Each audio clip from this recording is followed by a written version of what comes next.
दोस्तों, आप देख रहे हैं धांसू न्यूज। सिर्फ 5 मिनट में 25 महत्वपूर्ण ताजा खबरों की बौछार। अब आधार कार्ड से संबंधित काम कराने वालों के लिए बहुत ही अच्छी खबर है। अब झारखंड के हर जिले में आधार सेवा केंद्र खोला जाएगा। इसी तरह की गलती अब आसानी से आप अपने जिले में ही सुधार करवा सकेंगे। आधार से संबंधित काम कराने के लिए लोगों को रांची, धनबाद और जमशेदपुर जैसे स्थानों में नहीं जाना होगा। वो अपने जिला मुख्यालय में ही आधार का काम करा पाएंगे। लोगों की परेशानी को देखते हुए UIDAI की ओर से झारखंड के हर जिले में आधार सेवा केंद्र खोला जाएगा।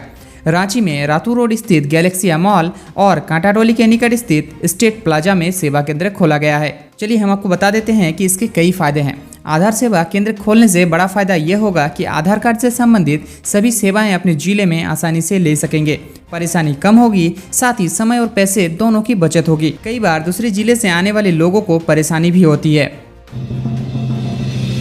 राष्ट्रीय खाद्य सुरक्षा से जुड़े झारखंड के लगभग 70 लाख राशन कार्डधारी सदस्यों को राहत मिली है। केंद्र सरकार ने eKYC कराने की तिथि 30 जून तक बढ़ा दी है। पहले इसके लिए 30 अप्रैल तक की तिथि निर्धारित की थी। खाद्य आपूर्ति मंत्रालय ने पत्र जारी कर सभी राज्यों को इस अवधि में 100% eKYC काम पूरा करने का निर्देश दिया है। 100% eKYC नहीं कराने वाले राज्यों की सब्सिडी होल्ड पर रखी जाएगी। राजस्व, निबंधन एवं भूमि सुधार विभाग ने रजिस्ट्री कार्यालयों के सारे दस्तावेजों को सुरक्षित रखने का निर्देश दिया है। विभाग ने इस बार सारे जिलों के निबंधक व अवर निबंधक को पत्र भेजा है। उनसे कहा गया है कि वे रजिस्ट्री ऑफिस में लगे सारे CCTV कैमरे की जांच कराएं, उसका बैकअप देखें, यह देखें कि कैमरा सही स्थिति में है या नहीं, रिकॉर्ड रूम तक का सारा दृश्य दिखता है या नहीं। सभी चीजों को देखने के बाद खुद संतुष्ट हो। आपको बता दें कि मैट्रिक परीक्षा 2025 का रिजल्ट मई के अंतिम सप्ताह में जारी होगा।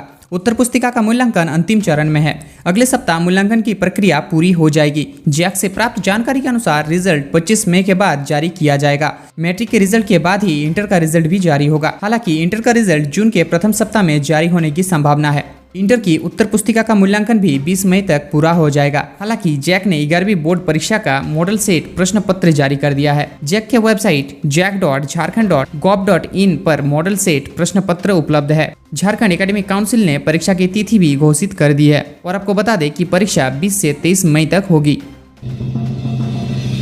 झारखंड लोक सेवा आयोग की 6ठी सिविल सेवा सीमित परीक्षा में सरकारी सेवा में अनुकंपा पर नियुक्त अभ्यर्थी भी शामिल हो सकेंगे। आयोग ने इस बार अधिसूचना जारी कर दी है। यह परीक्षा 28 पदों के लिए होगी। अनुकंपा के आधार पर नियुक्त अभ्यर्थी इस नियुक्ति परीक्षा के लिए 20 मई से आवेदन कर सकेंगे। अभ्यर्थी वन टाइम रजिस्ट्रेशन के माध्यम से आवेदन कर सकेंगे। आयोग में यह नियुक्ति परीक्षा प्रक्रिया 2018 से चल रही है। 10 और 11 अक्टूबर 2020 में लिखित परीक्षा लेने के बाद 3 नवंबर 2020 को मॉडल आंसर की जारी की गई थी। इसके बाद 24 दिसंबर 2020 को संशोधित आंसर की जारी हुई। नियुक्त सरकारी कर्मी के लिए कोई प्रावधान नहीं रहने पर मामला हाईकोर्ट पर पहुंचा है। हाईकोर्ट द्वारा 16 दिसंबर 2022 में अनुकंपा पर नियुक्त कर्मियों को भी शामिल करने का आदेश दिया है, लेकिन आयोग में यह मामला लंबित था। इस परीक्षा में शामिल होने वाले अभ्यर्थी की आयु सीमा का निर्धारण किया गया था। इसके तहत अभ्यर्थी की आयु सीमा 1 अगस्त 2015 को 45 वर्ष से अधिक नहीं होनी चाहिए थी। नियुक्ति परीक्षा अब तक पूरी नहीं होने के कारण कई अभ्यर्थी सेवानिवृत्ति के करीब पहुंच गए हैं।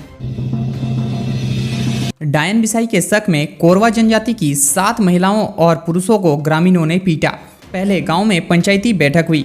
इसके बाद सभी लोगों को घर से खींचकर बाहर निकाला गया और पिटाई की गई। 2 लोगों को गंभीर चोट लगी है। बताया जा रहा है कि सभी पीड़ितों की उम्र 35 से 60 साल के बीच है। इन 7 लोगों पर प्रार्थना सभा में जाकर डायन बिसाई सीखने का आरोप ग्रामीणों ने लगाया है। इस मामले में 17 लोगों पर FIR दर्ज कराया गया है। साथ ही पूरे मामले की अनुसंधान जारी है। पीड़ितों ने कहा कि शाम 6 बजे से लेकर 10 बजे तक गाँव में ग्रामीणों ने पंचायती लगाई। इसके बाद गांव के 7 लोगों को उनके घर से खींचकर निकाला और बेरहमी से पिटाई की गई। चलिए जानते हैं क्या है कारण। पीड़िता ने बताया कि वे सभी आपस में रिश्तेदार हैं। वे लोग प्रार्थना सभा में अक्सर जाते हैं। ग्रामीणों का आरोप है कि हम लोग प्रार्थना सभा में डायन बिसाई सीखने जाते हैं। इससे गांव में अनहोनी हो सकती है, इसीलिए 7 लोगों की गांव के लोगों ने पिटाई कर दी।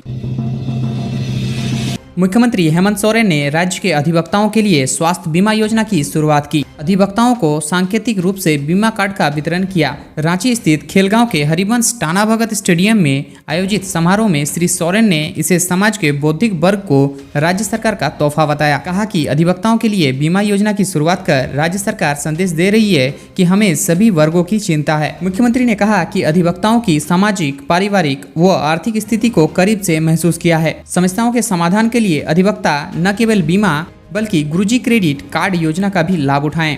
गुरुजी क्रेडिट कार्ड योजना के तहत बिना कुछ बंधक रखे 15 लाख रुपए का ऋण लेकर अधिवक्ता अपने बच्चों को इंजीनियर, डॉक्टर, वकील या पत्रकार बना सकते हैं। साथ ही मुख्यमंत्री ने यह भी कहा कि राज्य सरकार देश के बेहतरीन लॉ यूनिवर्सिटी को राज्य में स्थापित कराने का प्रयास कर रही है। कृषि, पशुपालन एवं सहकारिता विभाग रांची में फिर से बेकन फैक्ट्री खोलने की पहल करेगा। पहली बार इसके लिए किसी राष्ट्रीय एजेंसी की मदद ली जाएगी। इससे पहले सरकार निजी एजेंसी को सलाहकार रखने और इसे खोलने की कोशिश कर चुकी है। साथ ही श्रीमती नेहा तिर्की ने बताया कि सूकर पालन झारखंड के आदिवासियों में काफी प्रचलित है। बेकन फैक्ट्री शुरू कर ग्रामीणों को रोजगार दिया जा सकता है।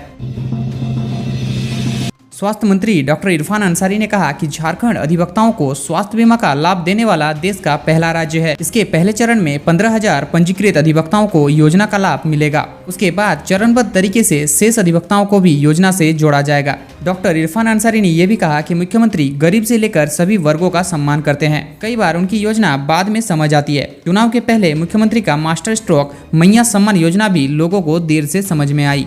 योजना के तहत अब तक 60 लाख महिलाओं को सम्मान राशि दी गई है। आज के लिए बस इतना ही। मिलते हैं अगली वीडियो में।